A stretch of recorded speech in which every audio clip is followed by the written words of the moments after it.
Guys, ito sa mga mayroon dyan sasakyan na mahilig lumabas tuwing gabi.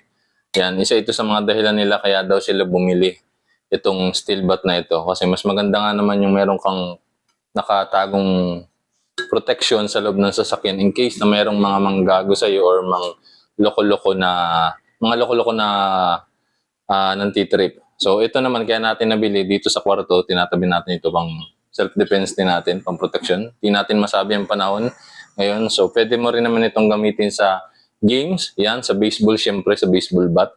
Dahil pang baseball naman talaga ito. Pero doon sa mga ibang purpose, ang dahilan nyo para bumili, nasa sa inyo na yan. Andyan yan sa yellow basket natin. So napakaganda niya kasi medyo light lang yung kanyang bigat, lightweight. So hindi siya naman mabigat, hindi rin siya magaan. Sakto lang. Ayan, no? O, di ba? So mahaba siya, guys. Mahaba. Yan, may dalawang kulay ito, black at saka red. So sa mga gusto ng ganito naghahanap, yan, kung kayo meron din mga sasakyan at mahilig kayo lumabas ng gabi, dapat meron ka rin itong nakatago sa iyo. Okay? Nandiyan yan lang sa yellow basket. Click mo na.